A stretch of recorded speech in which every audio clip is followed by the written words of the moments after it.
Now, let's go under the hood with the Nordstrom's Motor Medics. Welcome to the Under the Hood Show. We are glad to have you with us. Russ Evans is here to answer your automotive questions. Thanks for joining us under the hood.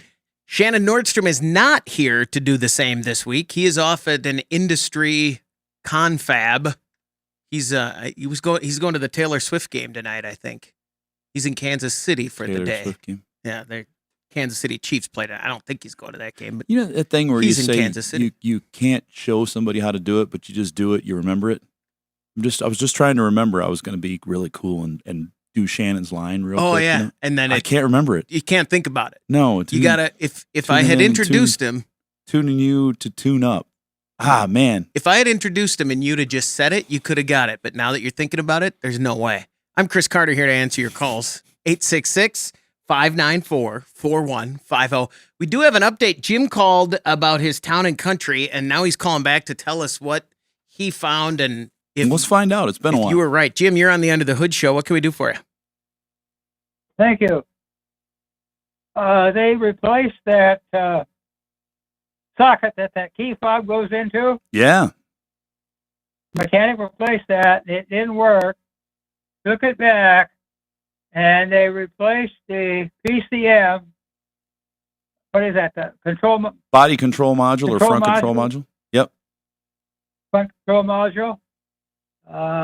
So I think it works. That was September 20th. That got done, and it's worked so far. But yesterday I noticed it may not be.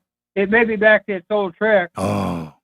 I haven't called the mechanic yet. I was going to wait for it to happen a couple more times. Yeah, they're going to want to see it. Yeah, I'll take it back to them. I just thought I'd give you an update. It's costing me big bucks. Oh no, Jim, sorry about that. Thanks for the update. Good luck with the rest of it. Kind of recap there. What? Well, he had a problem with the ignition in that vehicle, and they've had issues with those where you could you put the keys in. Those are the ones without a blade on them. They just have like the plastic head. box. You put it in and you turn it on. Well, it's supposed to stay in there and lock so it doesn't fall out, but they would just fall out, and sometimes they wouldn't start. They've had a lot of problems with those, and they recalled some of them, and other ones they were just failed. And what got me is that the same part number was in both the recalled vehicles and the non-recalled vehicles. And when you had one in a non-recalled vehicle, they said, "Oh, you got to pay for it." It's like, why? This one is under recall. This one isn't. They've got the same part number. Don't they both fail? Oh, yeah, but they only recalled that one. Yeah. There's various reasons they do that. Most of it has to do with they don't want to spend the money. Sure. And whatever they're forced to do, they satisfy the general population that says, well, we've got more of these that we complain about than those. So GM had that with wipers for a long time years ago, and Ford had some with some switches and things, and eventually Ford came and recalled everything that had that part number in it, and just forever it seemed like we used to have one of those cars, and we were getting notices in the mail forever, even after we scrapped the car. Hey, you need to get that replaced. Okay. 866-594-4150. Let's go to Texas and talk to Kathy. You're on the Under the Hood Show. Kathy, what can we do for you? Yes, good morning. Thank you for taking my call. You bet. I'm actually calling for a friend because, well, I'm pretty good with cars, but she's really bad. So let's see. She has a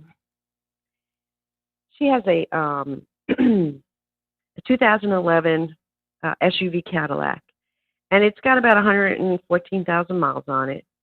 And she's been told to get rid of it because of the stability track. Sure. I'm not sure I even know what that means.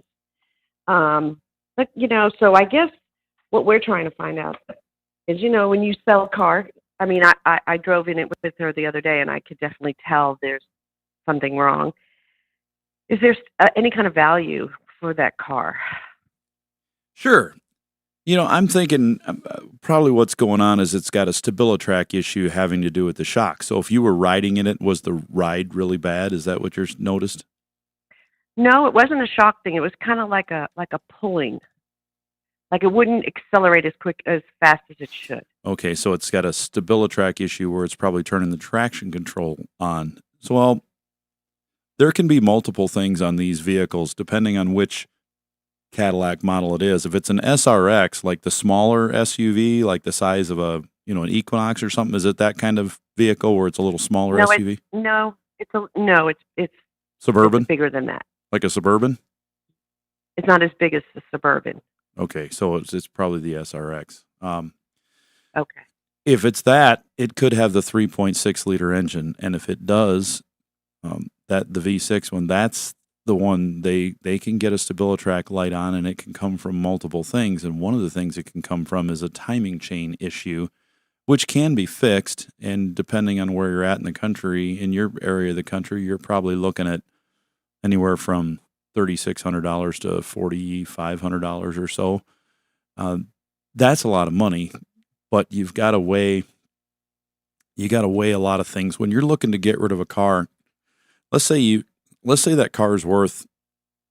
I don't know what it's worth, but I'm just picking any car. If I pick a random car that would, if it was on the car lot for sale or somebody had it privately, and it's worth $15,000 running in good condition with 150,000 miles on it.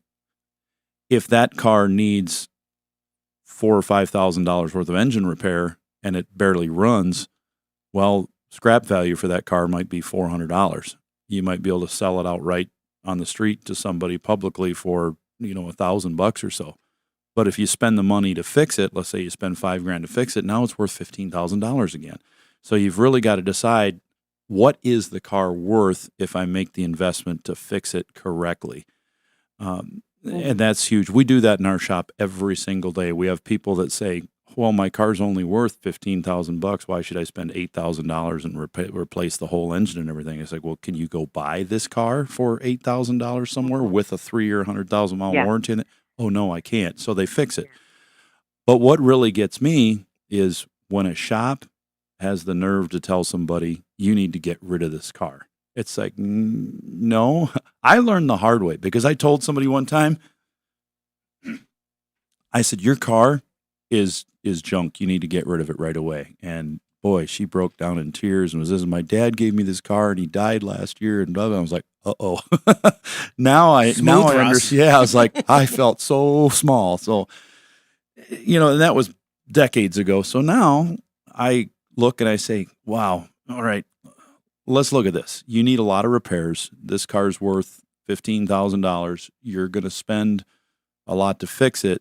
And that's up to you. You got to make that decision whether you want to get rid of the car or not. But what I did find is if I see a car that is unsafe, your frame is rusted through, and it could be a hazard to you or other people, you really need to make that choice of whether you want to drive it anymore or not. I feel that it's not safe to be driven on the road anymore, and you've got a tough decision to make whether you want to put the dog down or not. It's one of those. But in this case, it really sounds like this vehicle of your friend's has some fixable things on it. They may be expensive, so you need to find out what the total of the repair costs will be and what the total value of the car is when it is actually repaired. And then you can make a good, educated decision whether you want to fix it or not, or whether you should. Because if you end up spending, even if it's a several $1,000 repair, if the car is worth more than that, then it's a smart move. But if it's not going to be worth any more than that, or it's like a break even, you might want to think, hey, I'm in the market for another car anyway, so let's just cut our losses and move on to something else. Does that help out a little bit? Well, yeah, she can't afford a new car. She still owes on this car. And that's a big factor too. Yes, it is. So I'm trying to. Are you still there, Kathy? There's one person. Yes, I'm still here. Can you hear me? Yeah, now we can. Yeah, go ahead. Yeah. So where's a good place for us to take this car for someone to look at it, to really give it a good looking over? She also has electrical problems with this car. She can't open the back. Yeah, and some of those she could pass on and not have to fix. So if it's got a hatch that won't open, you could do that later, but you want a good solid car that's safe to drive. I would look for an independent shop that has experience in General Motors cars that you'll be able to look at the parking lot and kind of see what they're working on. But you want a shop that is independent. The dealerships, you could go there and they're capable of fixing them, but they're going to be a lot of money. And especially they don't specialize typically in working on older cars. They work on the newer ones that are still under warranty. So you want something that's affordable. Find an independent shop. And one way you can do that is to go to your local auto parts store and ask them, who they would recommend for a good shop and the type of work you need done, because they're selling parts to these people every day, and they usually have a good idea of who's good to work with. Kathy, thanks very much for the call. Good luck to you and your friend. Hope that gets worked out. 866-594-4150. We're going to take a break. When we come back, we want to hear from you on the Under the Hood Show. Be sure to visit our website for news, contests, and previous shows at underthehoodshow.com. Welcome back, everybody. It's time to get back under the hood with the Motor Medics. 866-594-4150. That's the number to reach us here at the Under the Hood Show.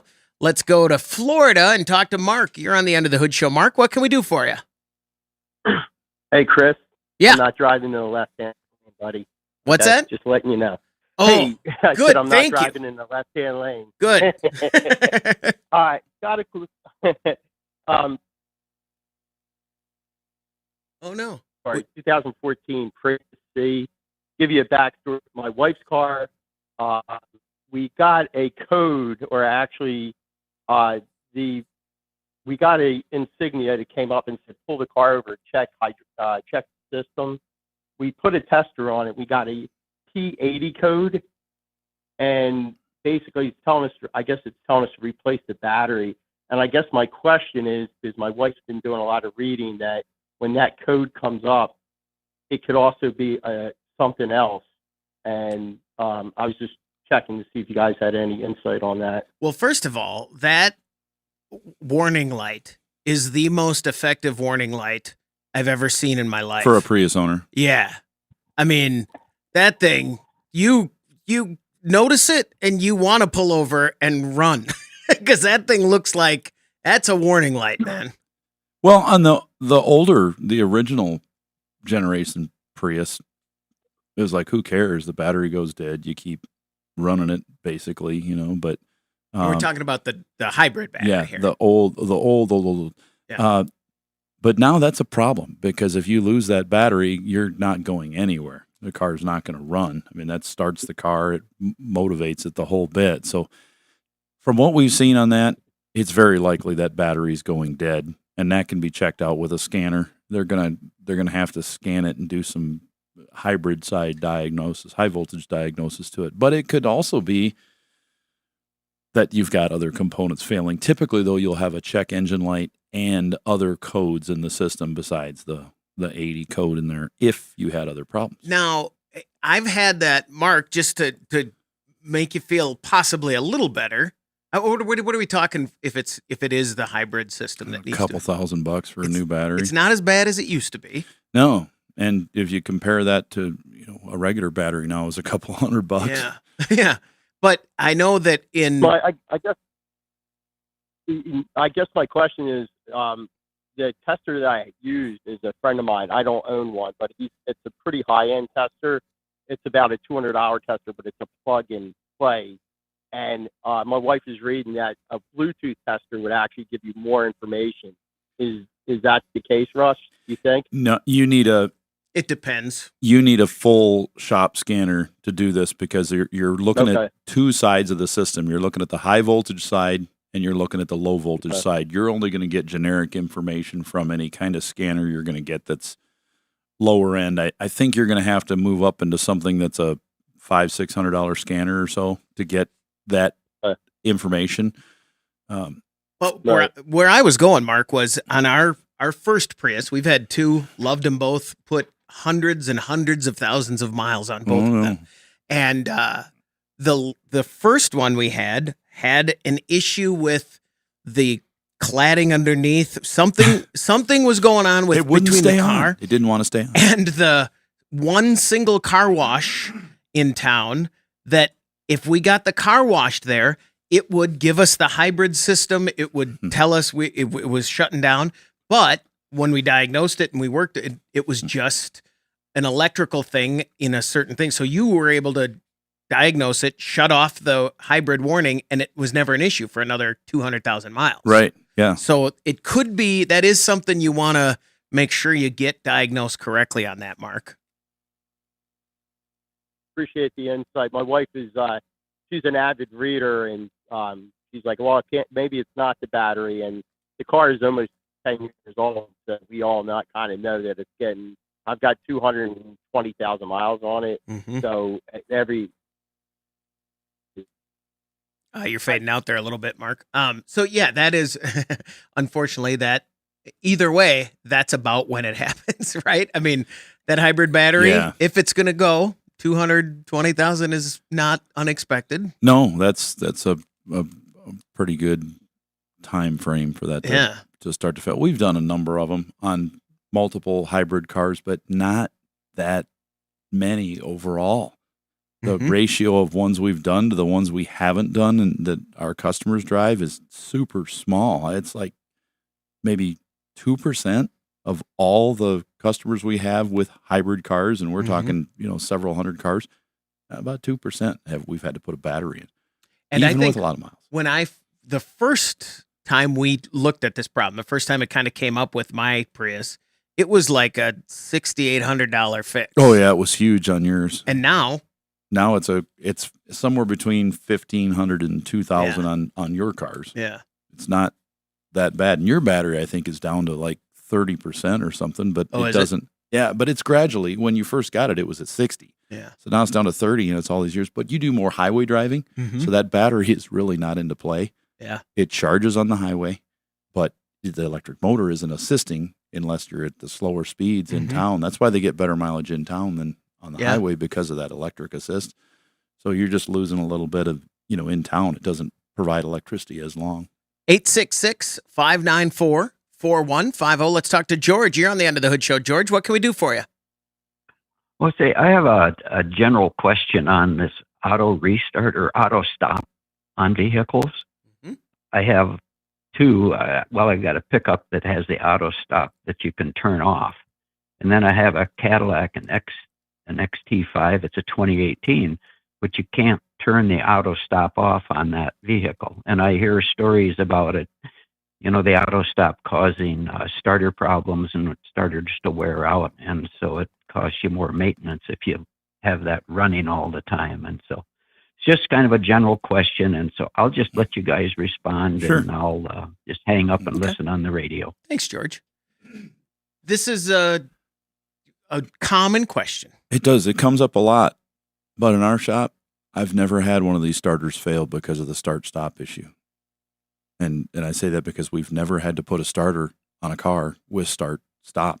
They've just worked. And they're designed that way. They know they're going to run so many times, and they design the starter bendix differently, and they make it so they can start up. It's just an electric motor. It's kind of like saying, well, my power windows, I use them a lot. My driver's window, it's running up and down. It's going to fail more often than the rest of them. Does it? Not necessarily. Usually it's the one that's not used as much. It is one thing that the start-stop technology itself, the mechanism for it, it can break. It's one more thing that can break. It's something to break. I believe that car, you can go into the menu on the dash. If you look for it, you'll find it. You can shut that off. And I think on that one, it might even be a permanent shut off where you don't go in there every time. Some cars have that. Some of them don't. But you can also buy a little device that plugs into your OBD2 port under the dash that will shut that system off if you really don't like it. You can get on the internet and search that and find them, and you can shut it off. But I don't think it's going to be a problem for you. I've got it on some of mine, and it's just not been an issue. The biggest in this is again just me remembering calls sporadically and not well.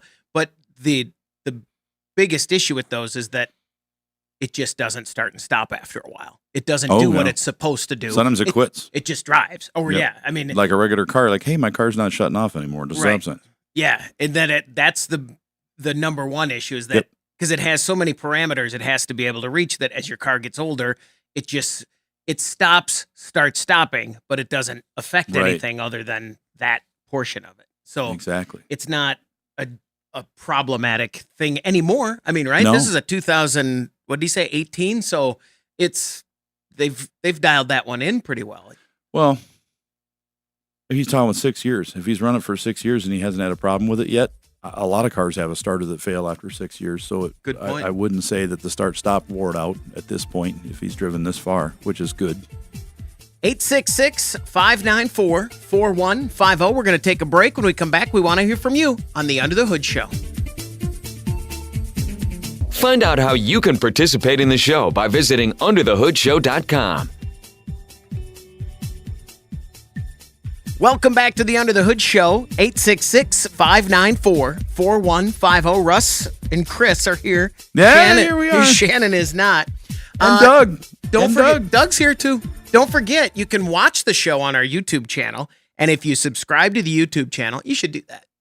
Just go subscribe. I mean, you're not going to subscribed. It's not going to make a big difference. It's not going to ruin your life at all if you subscribe to our YouTube channel. It'll be fine. It'd be great if you just hit the like button. Yeah, like this video, do all that stuff. So much happens when you hit a like button on a video. But I will tell you, if you subscribe and go join the hoodie fan club at underthehoodshow.com, you could win a hoodie. So we know who you are. Mm-hmm. Like Rich Nabresny.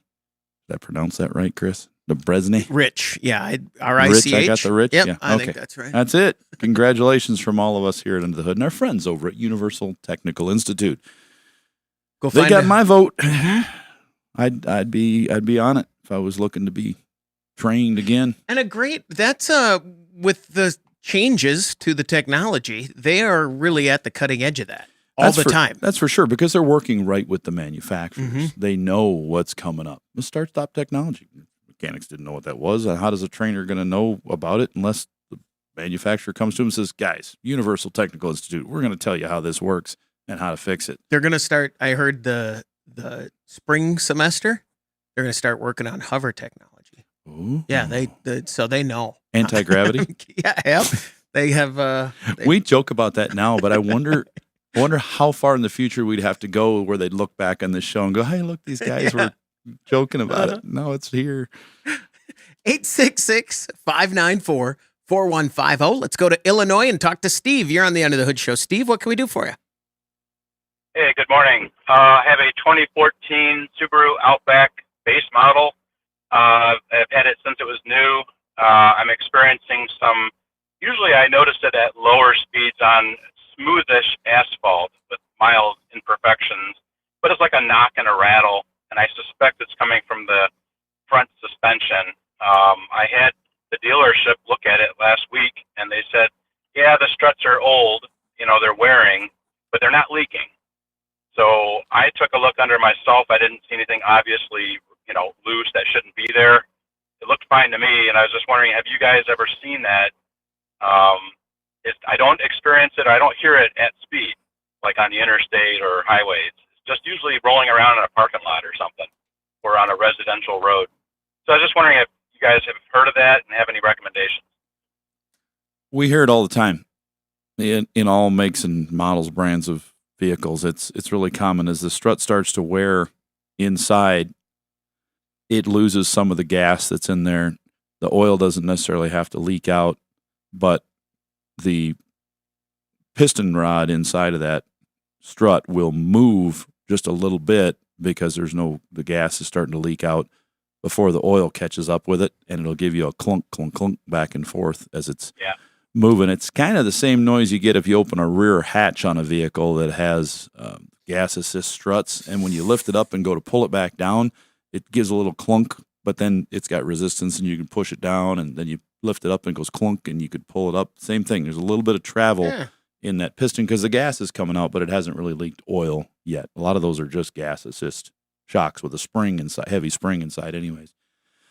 So you're losing a little bit of the safety because you are not keeping the tire in contact with the road as well as you could if the strut was at 100% functionality, but it's not at a dangerous point where you've leaked all the oil out of it as well, and it's just bouncing all over and your ride is horrible. If the ride is still pretty smooth and you're not seeing tire wear like cupping and things like that, which can come when the struts start getting bad like that, that's probably the first thing you're going to see on this car is that you start to get some cupping and tire wear that you don't want, and then it's time for struts and alignment.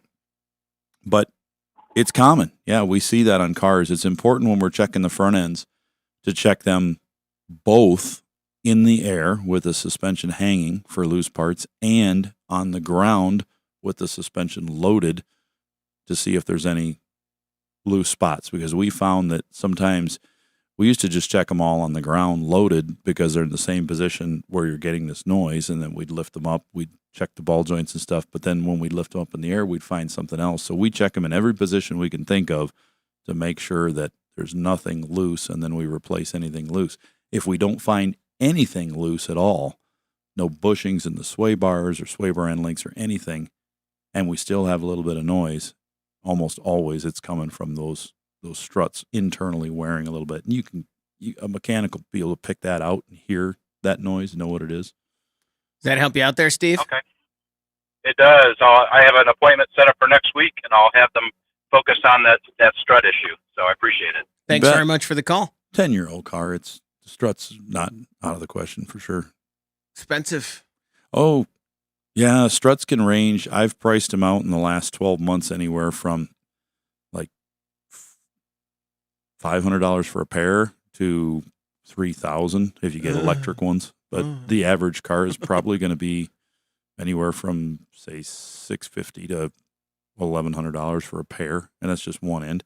Remember the old commercials, Chris? Yeah. Like Monroe, get your struts replaced every 12 months or whatever. I think it was 24 months on struts and 12 months on shocks or something. That was a long time ago, like the 80s and early 90s. And they were reasonable compared to today. And they weren't good compared to today. No, they really wore out. So Yeah.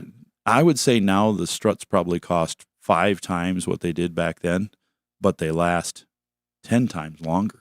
It would be super interesting to be able to go back and drive a car, ride in a car in 1978. A brand new one. Whatever the finest vehicle you remember from 1978, and ride in that thing and go, this is not as, you know what I mean? Yeah. That would be fantastic. To me, it seems like a completely restored car is not the same as a brand new car was. I can remember some of the cars I rode in. I can remember riding in them when they were brand new. And I said, that's just not, it's something's different now hopping in it. It's cool. It's like a 79 Trans Am. I can remember those cars when they were brand new, riding in neighbors' cars and ones that were a few years old. And it's like, this car is different than now. Even restored. It's just the steering feel, the way it, yeah. Well, most recently, my father-in-law bought a brand new 2014 Chevy Impala. He says, "You got to drive this, son." I'm like, "Okay." So I drove it, and I said, "No, this is nice. Everything's tight and the way it should be." And I've driven other people's cars that are 2014s that have 80,000 miles on them, new struts, and I'm like, this is not the same. Yeah. It's not the same. I mean, even the seat is stiffer because it's brand new. It's a whole different feel. But yeah, it's some of those cars, the ones, Chris, that people have stored. Oh, this only has 8,000 miles. Shannon has a 3,000 mile Trans Am 79. And I bet you if we got in that and drove it, we should go drive it. He's gone. We should Take it out in the rain, go for a cruise, put it in dirty and wet. Oh, he'd love those us. tires. Yeah. Oh, he'd be pissed.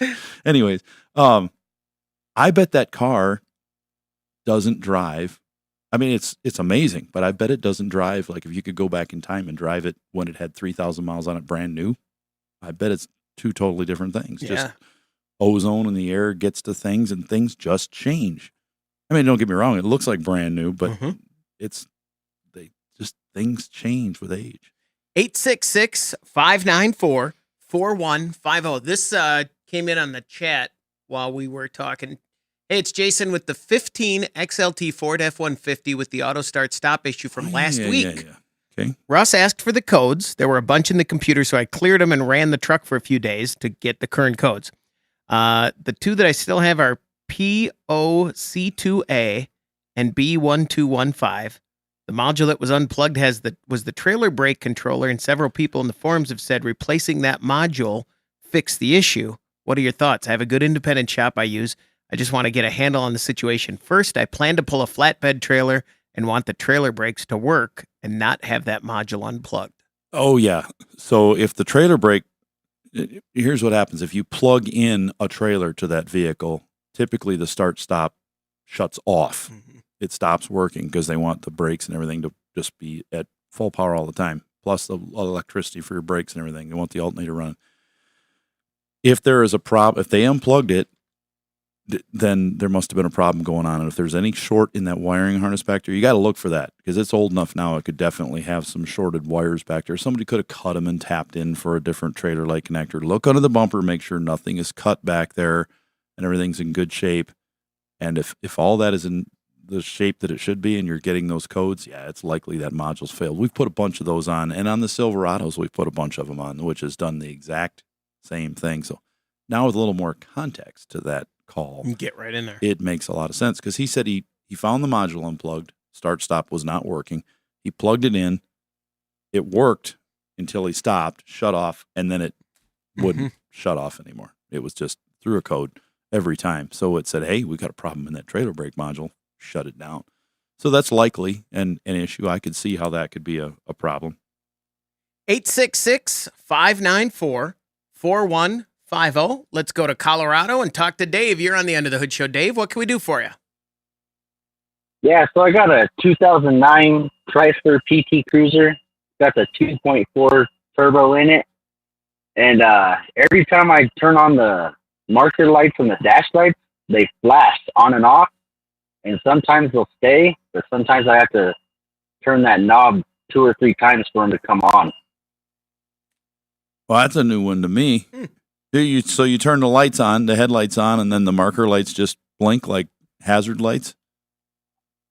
Yeah, they all flash, and then the dash lights flash as well. And then what happens? Do they keep flashing, or do they just shut off?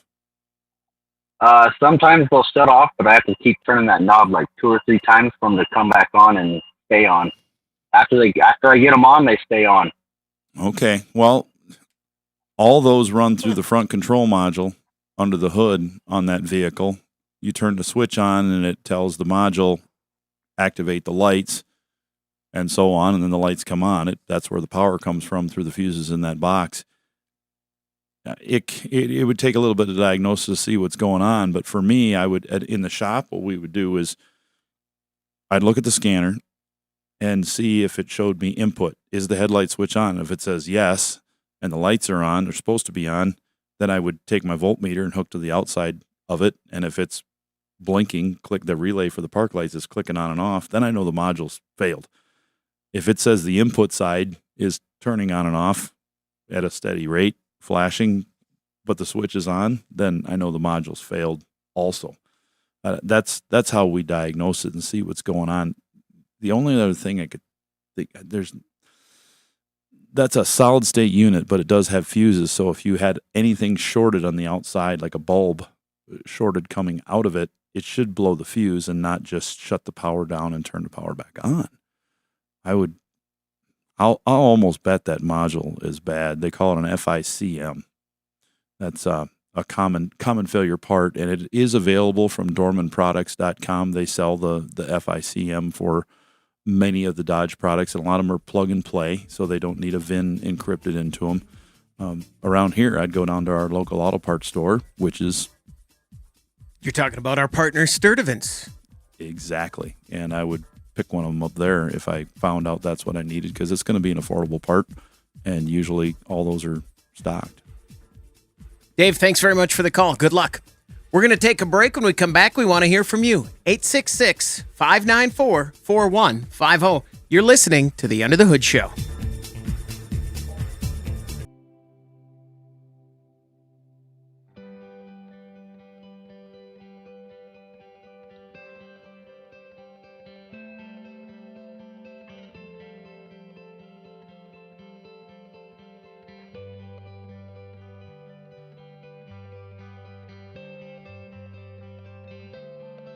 Make a radio appointment each week to hear the Nordstrom's Under the Hood Show.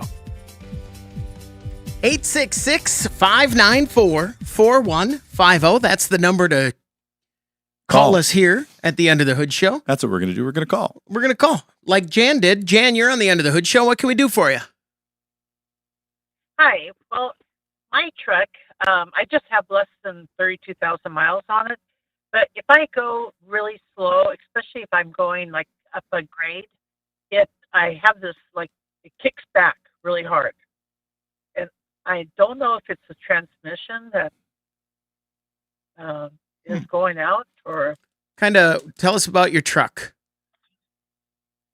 It's a 2020 Ford Lariat. Okay. And F-150? I do pull a trailer, but F-150, yes. But I just actually started before I started pulling a trailer. Okay. Is it the V6 EcoBoost or is it the V8?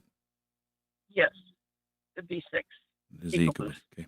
2.5, 2.7. How many miles are on it? Like 32,000. 32,000. Boy, that's pretty low on this, but it's very likely it's got an ignition coil problem because of the age.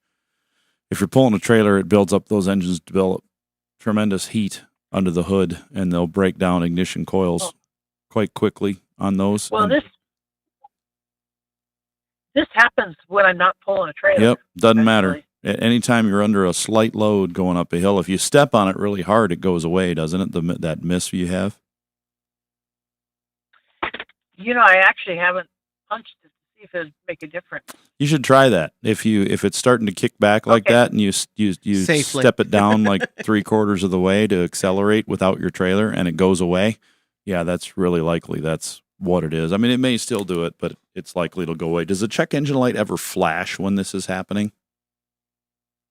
Nope. Okay. It will eventually when it gets bad enough, but it could be just one cylinder doing it and causing this. But you'll find when you pull a trailer with those, they build up a lot of heat. Also, check your spark plug recommended replace time, because a lot of these turbo engines are way less than they used to be. They've gone from They went from like 30,000 miles up to 100,000 miles, and then they went back to 30 on a lot of these when the engines started getting turbos, and they get smaller and smaller, and the turbos get bigger and bigger, and they produce a lot of horsepower, a lot of heat, Chris. Exactly. So I'd check on that, because the replacing coils on these is basically your tune-up. It's like when we used to do plug wires. Well, now there are no plug wires, so we're doing coils with the coil boot attached to them. But I would bet if somebody plugged a scanner into it and drove it, they would see as you're accelerating slightly up a hill like that under load, there's going to have a misfire in there. Is there going to leave any codes in there? Can you go check it now and see?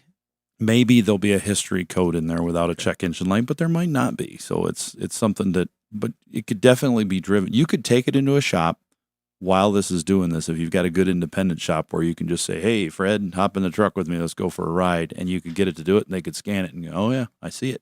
Misfiring on cylinder number 3 right there. There it is." Put some coils in this and check your spark plugs while we're at it. Make sure they're not worn out. Are they going to replace one coil, or are they going to want to replace them all? If you've already got one doing it and it's 3 years old, they're probably going to want to do them all. You could throw one in, and I mean, that's a cheap way to do it. But if you put one in, you might be coming back to do 5 more fairly quickly. I would say, get a good set of coils and put them all in now. Jan, thanks very much for the call. Good luck. Is it something that if she waits, it's going to do more damage? Oh yeah, if you let them go too long, the heat buildup in there and the misfire and the extra fuel and misfueling by it missing can cause all sorts of problems with these. 866-594-4150. Let's go to California and talk to Tom. You're on the Under the Hood Show. Tom, what can we do for you? Hey guys, good morning.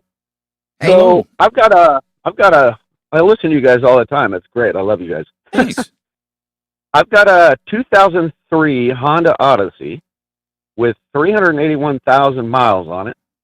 And it's got a weird situation where when it gets really, really hot conditions, and I've driven the car for quite a while and the weather's real hot, it's got an intermittent, real high idle, like 2,500 RPM. So I've done these before, and I've replaced the idle air control solenoid, and it's fixed it. This one, I replaced that part, and it the problem is still there. So I'm wondering if you can lead me somewhere. Check engine lights or anything like that. 300,000. It's hard to say. You replaced the whole idle air control motor on the throttle body, is what you did? Yes, sir. Yeah. All right. Well, when you did that, did you clean the throttle body thoroughly as well? As well as I could, yeah. Okay. And it didn't look too bad, actually. As well as I could. Is this do the rear windows roll down in this van? I got the sliding doors, and there's no rolling windows. Okay. Yeah, some of those, when they went to the bigger ones, they have roll-down windows and sliders. It's kind of cool. I thought that was neat. Yeah, the big window. Yeah, I wish mine did. I really wish they did. Did you clear the system by disconnecting the battery in that thing for about 5 minutes or so? Disconnect it and touch the two cables together while they're off of the battery to drain all the power out, then hook it back up? I did not do that. Try that, because once it may have learned it one way and thinks that's okay. In fact, I just did this on a Toyota yesterday. I was working on it, and I put a new idle air control motor on it, and it still had this high idle. And I reset the system by pulling both the cables off, touched them together for about a minute, then hooked them back both to the battery, and then it worked fine. It was just it ran low for about 10 minutes driving it, and then it relearned itself and was good to go again. Oh, okay. I can try that, because it only does it in real hot situations. It's kind of strange. I'll drive it for a long time on the road, and then I try and come to a slow stop, and it's running at 2,500 RPM while I'm sitting there in stop traffic, trying to overheat the torque conveyor and transmission and everything. So I'll try that. All right. Good luck. Thanks very much for the call. Chris. Good luck, Tom.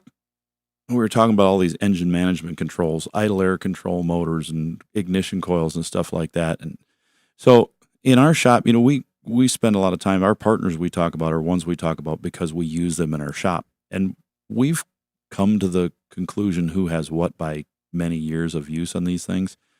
And some stuff we find is junk. And you won't hear us talk about it on the show, but it's our job to tell you what we find is good. And on a lot of these where people have these heat failure items, the engine management controls from our partner at Motorrad have done really good for us, because we just don't see the breakdown from heat that we do in some. And there are a few that they do. They just tend to break down with heat over the years, and nothing sucks more than to have to replace something twice, because even if it's under warranty, because it wasn't really good quality. Right. So there's a little hint for you. And when it comes to that stuff, there are certain, I've had the question I remember asking, why do they even make the lower? Oh, because people will buy it. People will buy them. And also there are certain situations where you don't necessarily need that heavy duty item, but for most people, it's going to be an issue. Some people just want to throw something on to get it by. And I've had people, you and I, Chris, have probably both done the same thing. It's like, well, I'll just buy one of those. It's $15. I know a really good one's $80, but I'll buy one for $15 because I can buy 2 or 3 and I'm still under.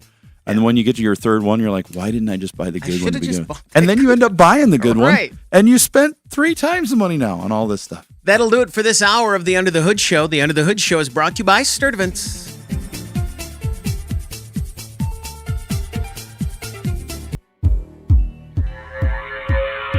You're listening to the Nordstrom's Under the Hood Show with the Motor Medics, Shannon Nordstrom and Russ the Super Tech Evans.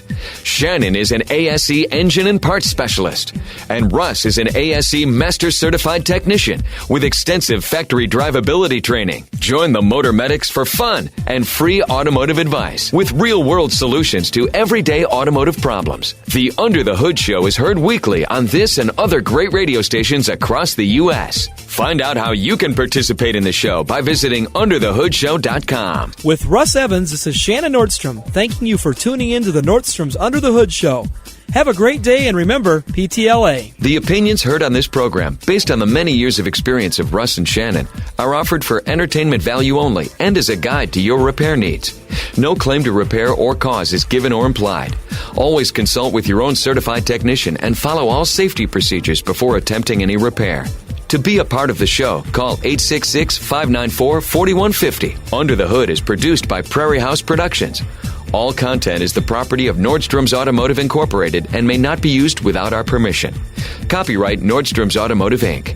Now, let's go under the hood with the Nordstrom's Motor Medics. Welcome to the Under the Hood Show. We are glad to have you with us. Russ Evans is here to answer your automotive questions. Thanks for joining us under the hood. Shannon Nordstrom is here to do the same, or is not here to do the same, rather. Thanks for tuning in to tune you up. So we can help you tune up. Yeah. I'm Chris Carter. I am here. 866-594-4150. Sometimes when we start the show, now, if you're unfamiliar, welcome to the show. If you're new, if you haven't listened before, we are in a studio that also has video capabilities and a big box. Sometimes I feel like, you ever see those videos where they like give a mirror to a monkey? Yeah. And the monkey starts realizing what's going on and they're like, oh, wow, look. And then the monkey, I sometimes feel like that when we start the show. Like I look up at the monitor and I see us and I think I'm just a monkey with a mirror. That's what this is. Yeah, I was over there looking and I was doing the intro. You're trying to make noises. Rich was saying, now let's go under the hood. Mm-hmm. And I was doing the voice looking at the thing and I was saying, what do people look, what do they look like? You hear that sound? And I'm like, boy, if I sounded like that, I'd make a lot of money. And I think that's a perfect example of you were trying to make, when we talk, the cameras do different things. And so we do that. We sometimes make noises to see if we can get the camera to move. And it's weird. It didn't move. Do you have a vision of what Rich looks like? I do. I don't know if I'm right. Yeah. Okay. I do. And it doesn't look like that. 866-594-4150. If you give a monkey a microphone, that should be the name of our Give a moose a after muffin. show. Yeah. Give a monkey a microphone. Let's go to Nevada and talk to Doug. You're on the Under the Hood Show. Doug, what can we do for you? Hi, I guess I'm a monkey, huh? You got a phone. You're the monkey on the phone. Hey, I have a 2001 Honda Civic, and this last summer, the cruise control started acting up. The car would stutter, and then it would kick off. Cruise would kick off. So I took it to the mechanic, and they diagnosed it, and they said, you need to replace your AC fan. So we had a mechanic replace the AC fan and the radiator fan and do a bunch of other work on it. And the cruise control still will kick off. It seems to do it worse when it's warmer than when it's colder. And also, if you catch it the first time it stutters, if you hit the cancel button, then you can go ahead and hit the resume and it will pick up where it left off. But once it kicks off completely, then you have to turn the cruise completely off and wait a few minutes and turn it on, and then you can set it again. So I don't know where to start looking on this thing. Oh. So when you say it stutters, that throws a whole different light to the room. I wonder if it's shutting off because it's seeing an engine misfire. If it sees an engine misfire, it's going to shut down. That's one thing that could do it. The other thing is, will it cancel first and then shut down? No, it'll shut off completely. Okay. Once it sees more than one misfire. If it sees a couple series of misfires, it's going to shut down and stay off until you restart the car in most cases. Okay. Or turn the power off and turn it back on. Sometimes you can do it with just a switch, but you would have this stutter issue, though, if that's what's truly killing the cruise. If the cruise is not being used and you're driving the same distance, does it ever stutter without the cruise on? I've never noticed it. Then it's probably not a misfire. So if we eliminate that, then that stuttering is probably the cruise module not staying steady, pulling. It's probably moving. Maybe. He's not saying it doesn't happen. He's saying he's never noticed. That's not necessarily the same thing. Yeah. So yeah, I've never had it stutter like this does. Okay.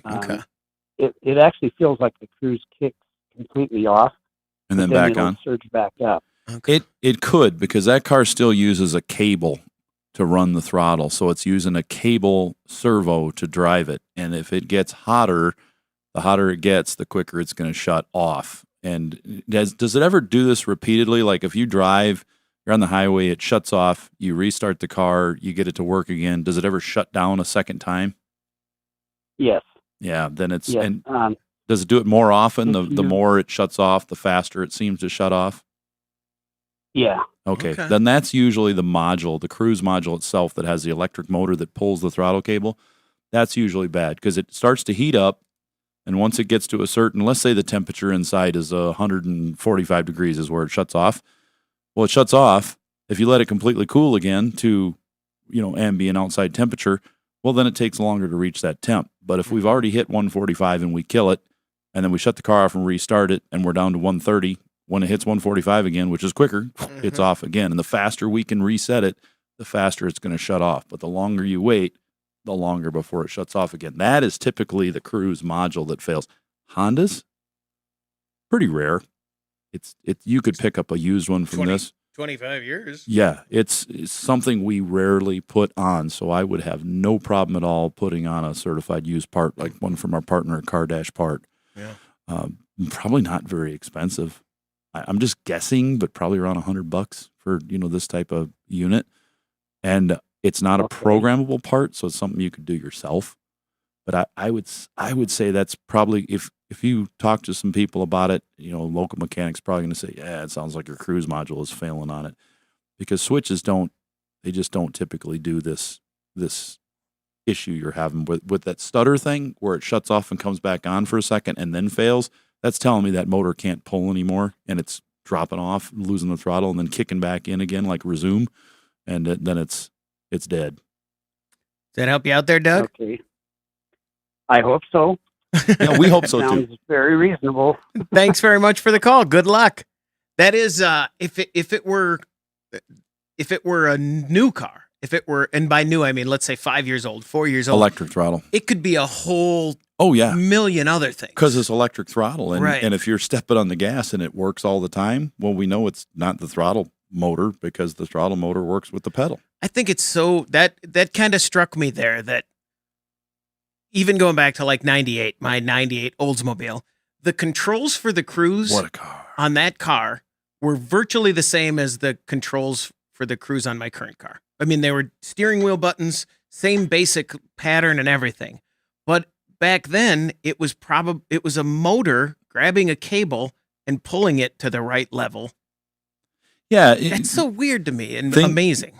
a lot has changed in cruise, but a lot has stayed the same depending on the car. When they went to electric throttles, that's when a lot of the cruise controls changed. And at least they've made, like General Motors, Ford, Chrysler, they've made the cruise control functions, the buttons, they're almost identical between the models. So like a Chevy car, Impala, or a truck or a Camaro, they all have the same buttons on the wheel, Right. not the end of the stalk for the turn signal. But before that, thankfully, most everybody had the cruise on the end of the turn signal lever. And the little The click it clicker. switch. Yeah. Because a lot of them came from that same Rostra made that switch, and they sold them to all the manufacturers, which was great. But I can remember the original cruise. You ever see one in an old Caddy Oh, yeah. with the dial? Oh, not a dial. On the dash, it had a Oh. engage button on the dash Okay. and a dial, and the dial had speeds on it, which were just for reference, like 55, 60, 45, and you turn the dial, and it really wasn't that exact speed, but it was, similar. I remember when my uncle had cruise control put on aftermarket, and it was on the dash, and it had the old switches like you would find on a It was a little radio rectangle. or Yep. like a Coleco. I mean, it Yep. had the hard. I don't know what those switches are called, where the edges are serrated and you kind of Yep. switch it. Not serrated, but grooved. That was a Rostra cruise control. Okay. You could buy it, and it had a little speed sensor that went near a magnet was glued to the drive shaft or stuck on with a radiator clamp, and then it had a pickup close to it. You had to have it just right. If a rock hit it, you'd have to get under there and bend it. And My other uncle said he would never, ever use a car with cruise control. He would never. That seemed so dangerous and like the robots taking over. Times change, man. And still, they're going to now. I mean, we know they're going to now, but back then, we're going to take a break. When we come back, we want to hear from you. 866-594-4150. Luther, you're up next. Car feeling ill? Don't want to spread it to your wallet? Call the Motor Medics now for free advice. 866-594-4150. That's the number to reach us here at the Under the Hood Show. Let's talk to Luther. You're on the Under the Hood Show. Luther, what can we do for you? So, thank you for having me there. I've got a 2021 Chevy Blazer with a 2.0 turbo, and it's a very powerful engine. It seems to perform quite well. However, it is using some oil. I don't know if it's excessive, but I'd like to ask you guys what your thoughts are. For example, I've got close to 5,000 miles on this oil change, and I'm down on the hash marks for the oil indicator on the dipstick. I'm probably down close to the fourth mark. So that, I think that indicates a quart, the whole grid on the dipstick. Mm-hmm. What's your thought on a turbo using oil with only 13,000 miles on it? Well, that engine has to break in properly when it's new. They're real specific about the first oil change. Some people wonder why it's close to 10,000 miles, and that's because it has oil in there made to break that engine in. And if it's changed before that, it sometimes won't properly seat the rings and such, so it will burn some oil. So that's really important that first oil change is done when they recommend it, and then after that you can switch to closer, narrower oil changes at 3,000 miles or whatever you want to do. But well, let's that's Luther, important. have you owned it from new, Luther? Yes, I have, and I change the oil regularly. Every 4,000 or 5,000 is what I change. I use the recommended oil that Chevy recommends. I forget the name of it. The Dexos. Dexo, yeah. I've always used Dexos. And sometimes that's different, though, than what they originally put in it from the factory, which was a non-synthetic to break those rings in. And that's why they say wait until that oil change light comes on the first time to change it. And if you change it before that, sometimes they won't seat in as well, or they just take longer. Hopefully that, it will. But I have several customers that have this engine in those vehicles, and they don't burn a drop of oil. And these people are coming in, they've got 40 to 80,000 miles on them, and they're horrible about their oil changes. They're going 12, 13,000 miles on these oil changes, and I tell them that's too much for this turbo engine, and it's absolutely black, but it's right at the very top. It's completely full when they come in, so they're not burning oil. I have had a few people, though, that have had these engines that have burned a lot of oil. Like they'll burn 2 quarts of oil and 5,000 miles, and those engines got replaced. But GM, they're like all the manufacturers, they're horrible about this oil burning thing. They'll say, well, we believe that that's normal. Normal is X amount of quarts in so many miles. You're like, that sounds nuts. It's like, well, why is that normal when I can go pick out 1,000 other cars exactly the same as mine that use absolutely zero in 5 or 10,000 miles? Well, we consider it normal. Well, okay.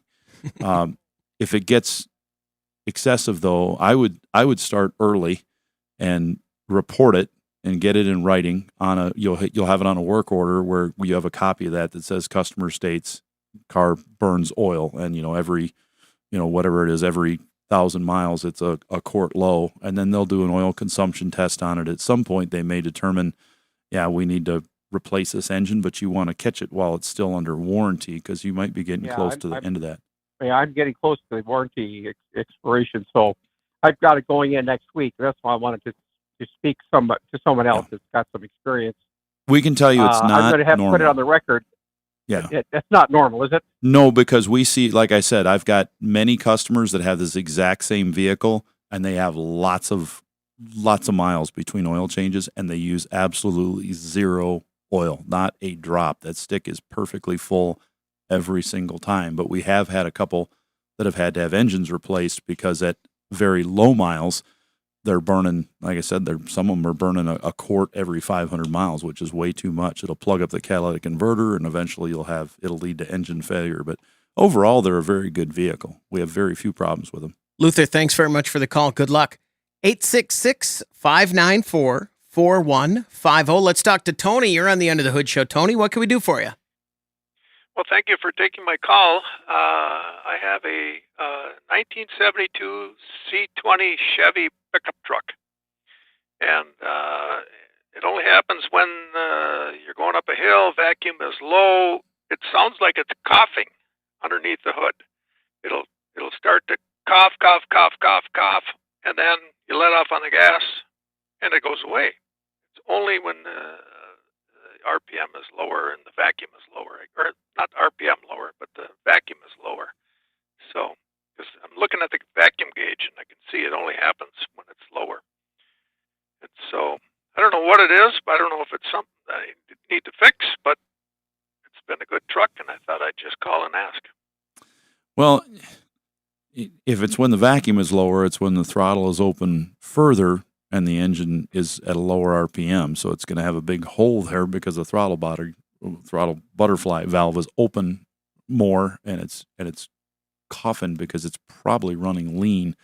It may have some restriction in the jets and the carburetor, and that's not allowing enough fuel into it. So it's giving that popping. It doesn't sound like it's motor related. It sounds like it might be the vacuum booster for the brake booster, or something like that. You're not feeling an engine, low power? Oh, okay. Nope. Well, the only thing you've got that's vacuum under that hood is going to be that vacuum booster, because everything else is going to be mechanical. I suppose. You could, you're going to lose your power brakes, but you could disconnect that and block off that hose and drive it and see if it does it. If it doesn't, what might be happening is that for some reason it's pulling vacuum on that booster, and then it's pulling away. Something inside is loose, so it's losing vacuum. The reason your gauge might be going down and not pulling as much vacuum is because as it sucks on the vacuum booster, the diaphragm is leaking because it's old, and it's pulling by it, and then your vacuum is dropping because it's pulling by it, and you're losing vacuum. Or actually you have more vacuum, but it's pulling so hard on that booster that it's bypassing it, it's sucking it and leaking. So you might find that if you block that off, now you've got more inches of vacuum when you're driving and accelerating, but the noise is gone. So I would check that and see what's up. What I'm going to do, I'll try that. That's easy.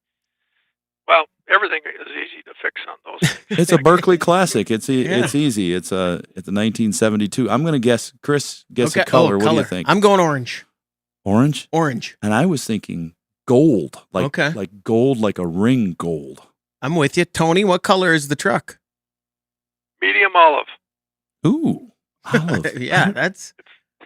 Huh. It's a green. Yeah. Yep. Sounds beautiful. I can picture Thanks, it. Tony. I can Good luck. picture it. Yeah, I totally can picture it. Check out our partners, BerkeleyOneClassics.com. All right. Art, we're going to talk to you in just a second, but before the break, I want to get to this chat that came in on the chat, and there's two parts to it. I want to take a shot at the problem, but Scott texted in and said, he asked a question, then he said, by the way, I have to say this is my coworker's truck, Chris Volk. He's driving our work truck right now, so I had to post it for him, and he just wants to hear his name on the radio. So here's the problem. 2016 Chevy 2500 Silverado gas engine. The radio touchscreen does not work. It will click things by... And okay, so this is where I'm going to jump in. And this is my attempt at answering this question right away. You tell me how I do. Yeah, you just have to replace it.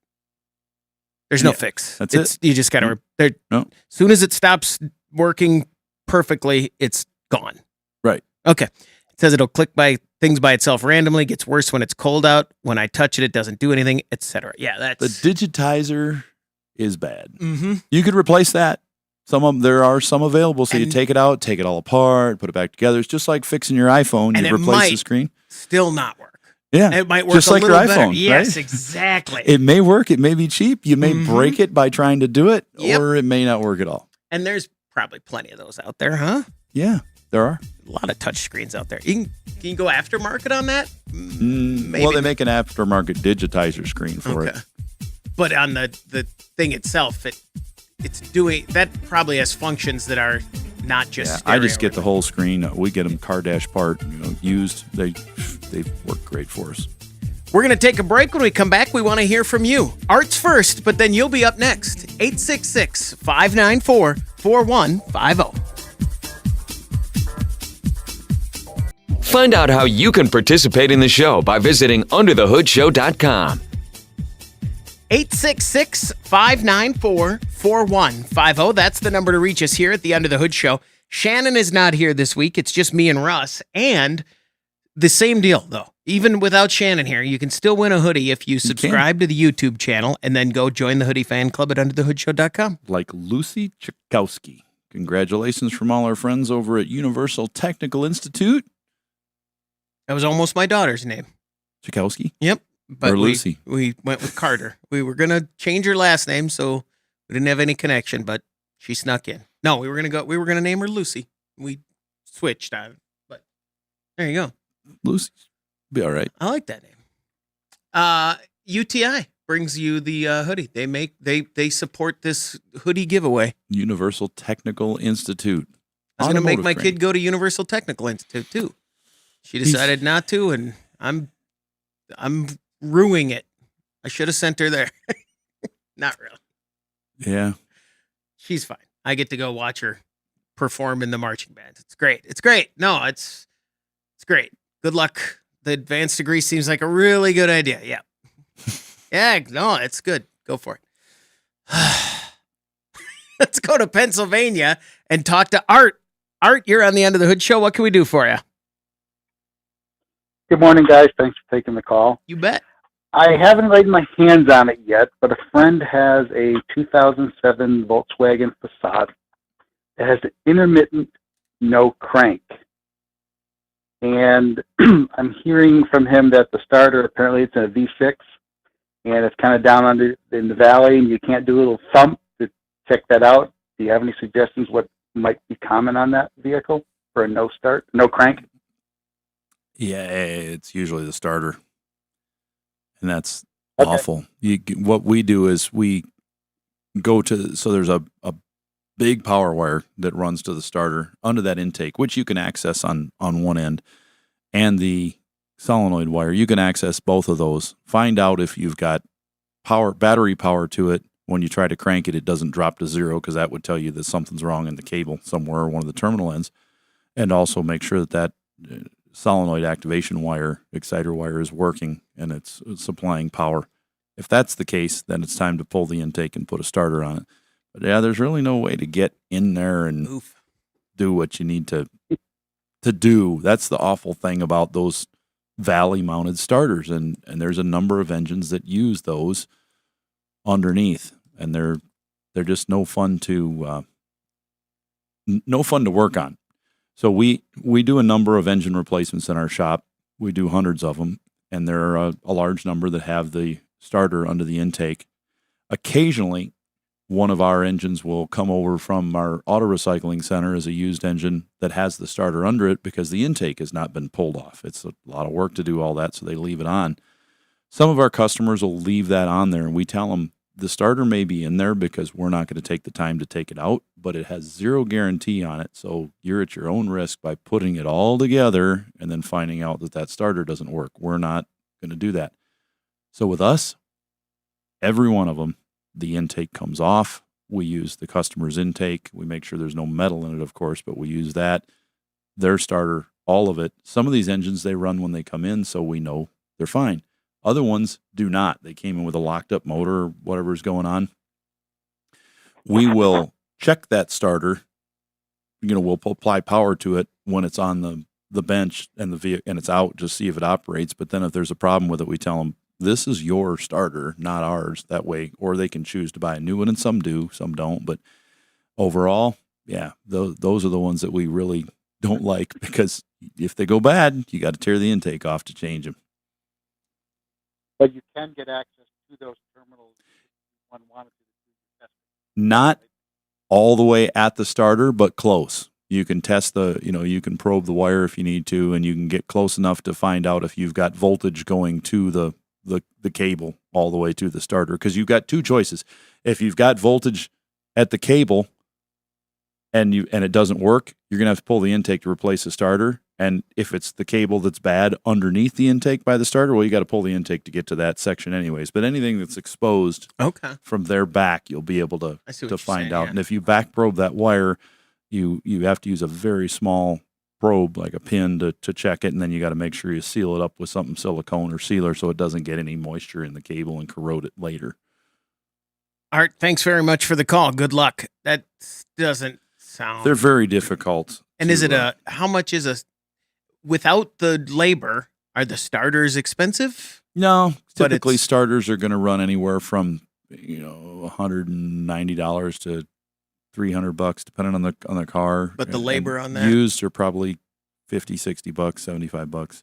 Labor can be up there with shop rates running anywhere from about 150, 140, 130 on up to 280, depending on where you're at in the country, an hour.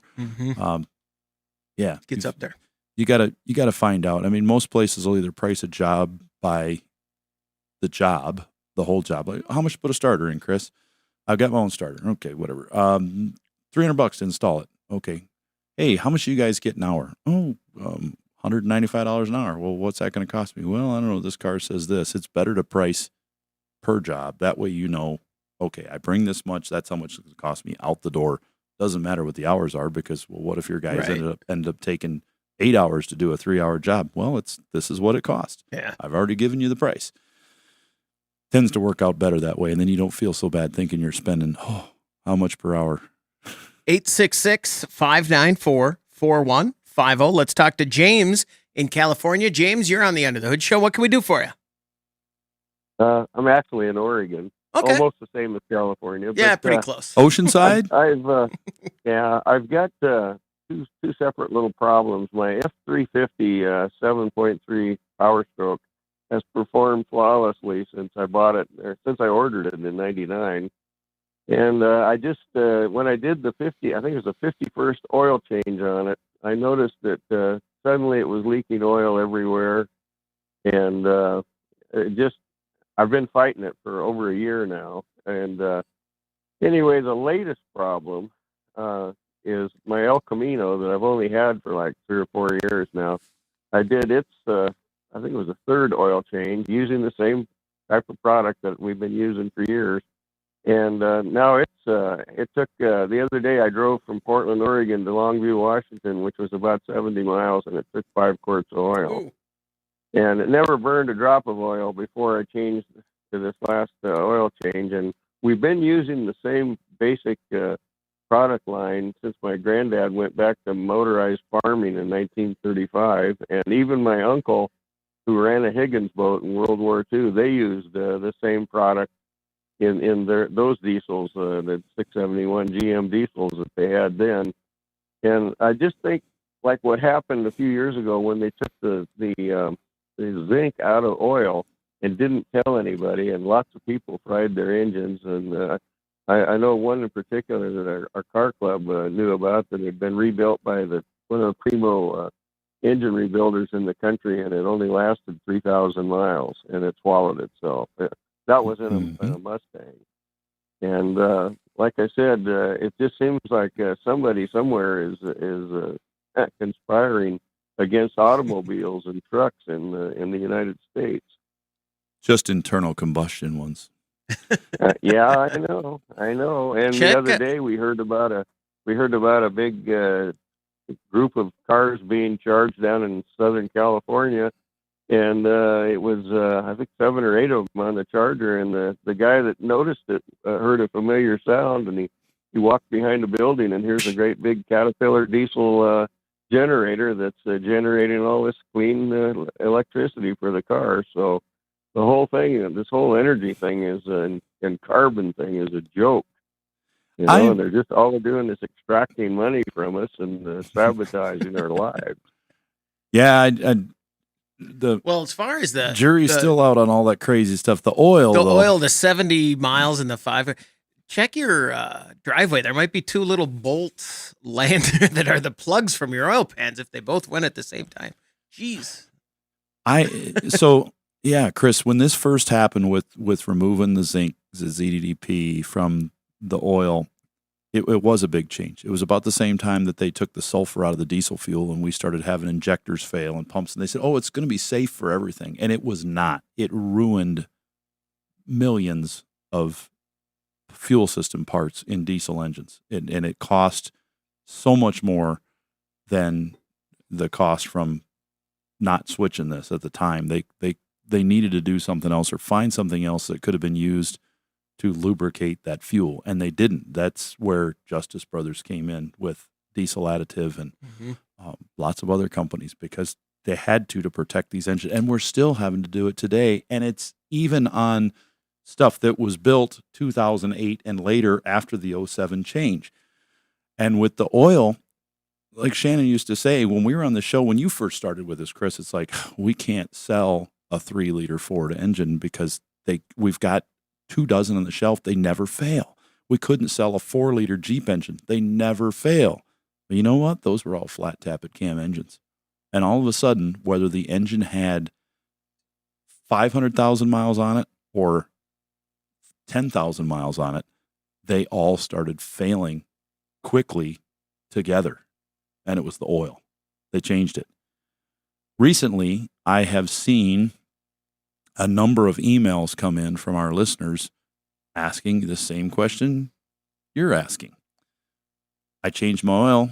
Now my engine is leaking more than it used to, or it started leaking and it never has before, and it started doing this within a couple weeks of changing my oil.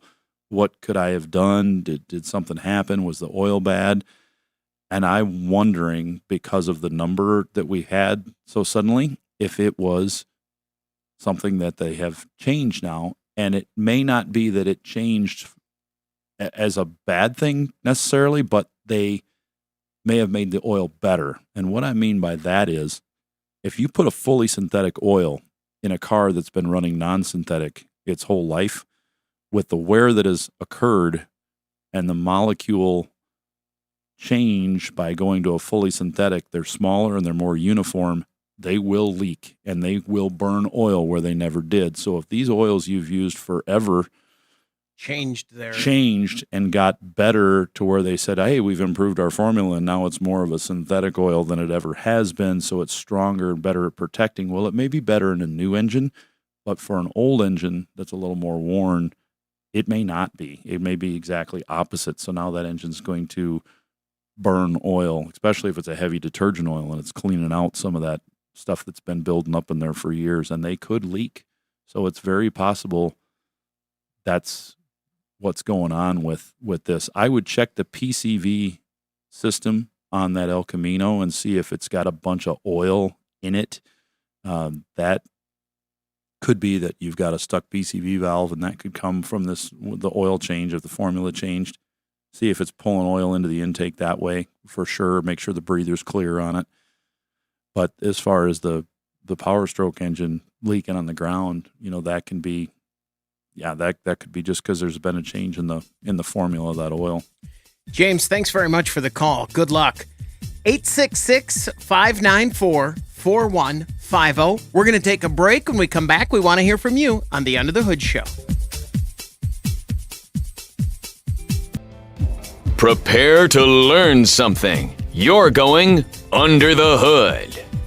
866-594-4150. That's the number to reach us here at the Under the Hood Show. Let's talk to Jay. You're on the Under the Hood Show. Jay, what can we do for you? I've got a question about something I've seen on the internet. I have a 2019 Toyota Tacoma, and there's a thing, I won't say the brand name right now, but it's supposed to increase my mileage tremendously, up to like 38 miles per gallon. My question is, does it work? And my second question is, what's the potential for damage? Say it does work. Is it an Acme rocket? You strap it to the back and light it, and it just pushes you along. It's Wile E. Coyote. Bottle. You put the water in, and then you add, and then you shake it. And 98910 Walla Walla, Washington. I think I could. I can't answer with any knowledge, but I think I can answer both of those. You pour the questions water in it, Jay. You pump it up with a tire pump, and then you pull the cork.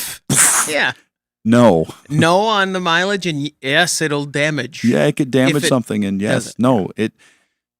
The auto manufacturers are under so much pressure to increase fuel mileage and to lower emissions that if these things were possible, they have so many billions of dollars spent in research, they wouldn't need electric cars. They'd be so good at what they do that they would do it themselves, and they're not. They're struggling to try to get a half mile per gallon here and there or a mile per gallon to get these cars. That's why they've added so much to them.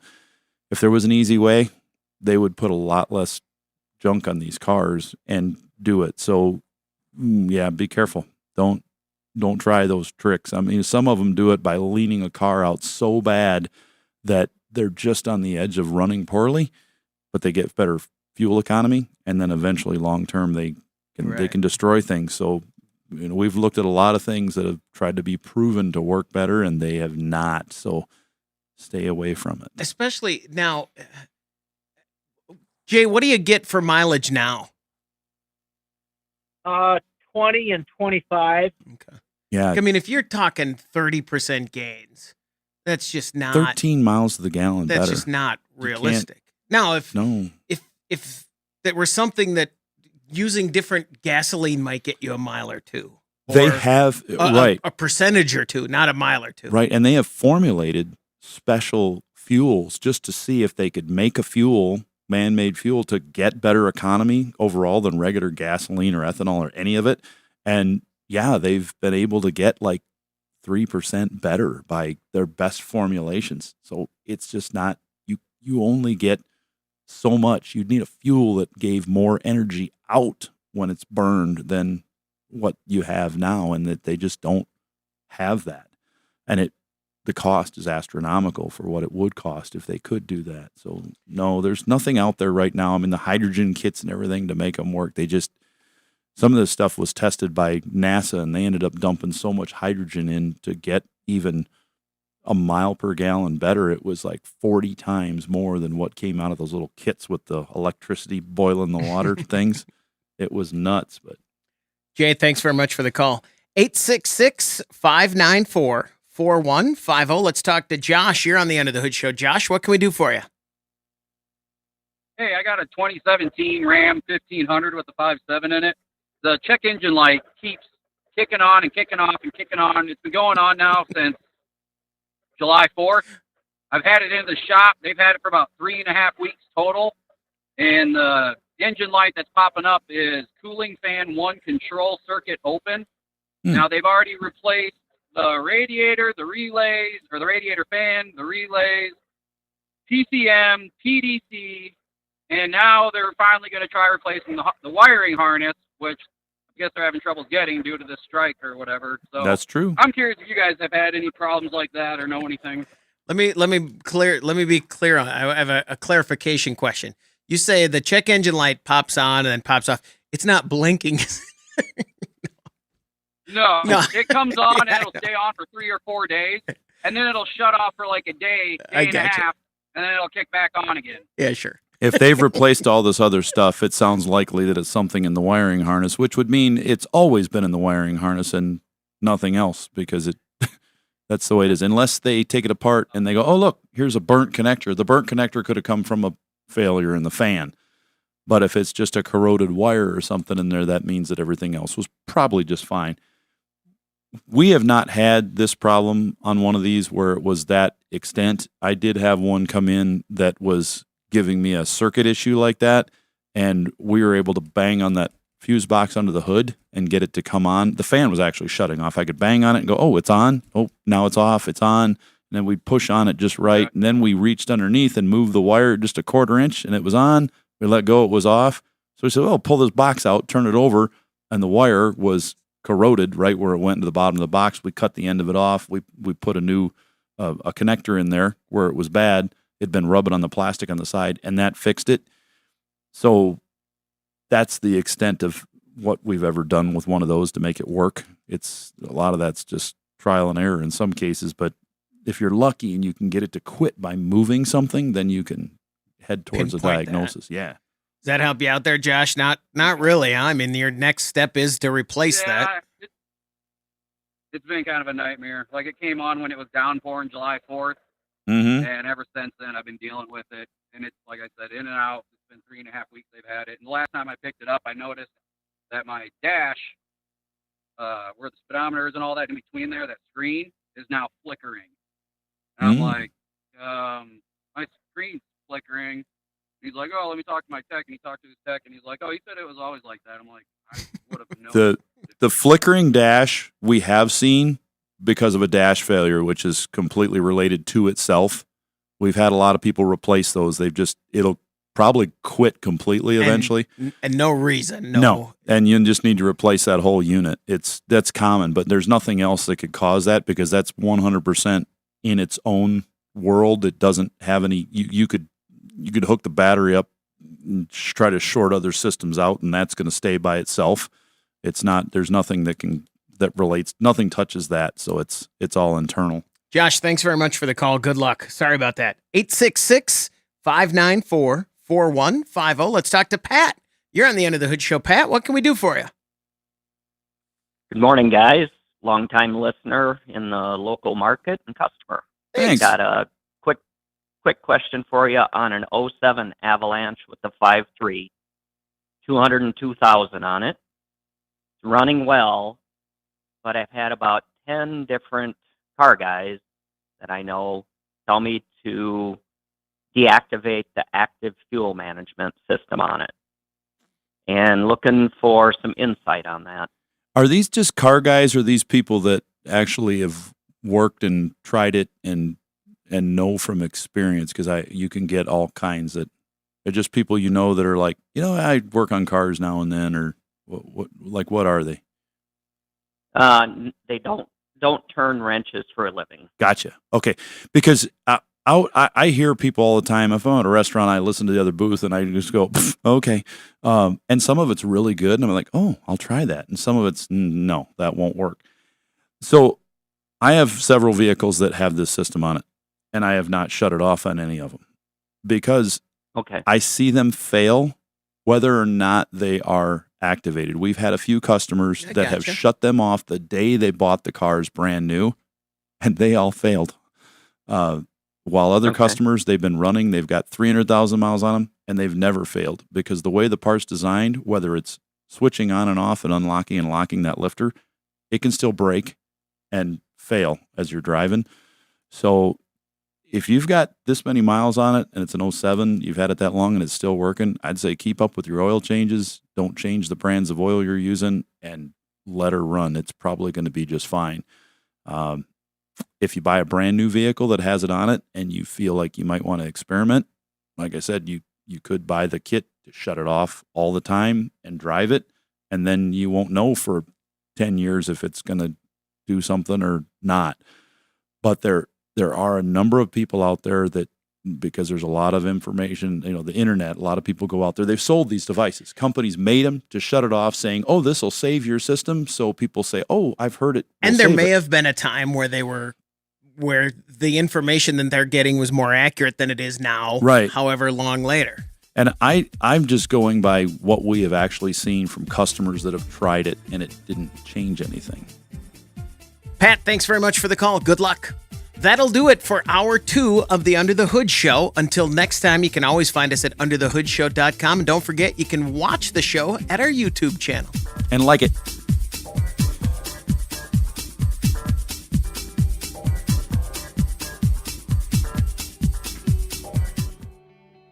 Let's talk to Kurt. Kurt, you're on the Under the Hood Show. What can we do for you? Yeah, guys. 2017 Ford Explorer. Daughter bought it from a dealer 150 miles away. Got the car delivered to her. One of the rear tires, we'll just say, I just checked it yesterday. She might have put a couple thousand miles on the vehicle. 2/32 on the one tire, and the other was about 4 in the rear, and the two fronts are 6/32, or maybe a little under 6 and a little under on the two fronts. Sounds like a problem to me of mismatched wear. I wonder if there's potential damage, 85,000 miles on the vehicle that could have already been done because obviously this rotation problem should have been addressed quite some time ago if it would have been me, What's your thoughts? So drivetrain damage is what you got to worry about on all-wheel drive vehicles. You got to make sure that, well, the first thing you got to do is that you need 4 tires. 4 tires and alignment, get that going, and then see if everything is working fine. If it seems to drive fine and work well, I would check the fluid in the transfer case on that vehicle and see what it looks like. If it still looks pretty good, you're probably fine. Probably nothing. But if you pull it out and you see the fluid's completely black, that means that thing's taken some torture of different rotation speeds, and that's where it slips. That's where it gives up. But we have seen some with very little damage. We've also seen some that were mismatched by several 30 seconds that came in and the transfer case is out, and we put a transfer case in it and say, hey, there's no warranty on this until you put 4 tires on it.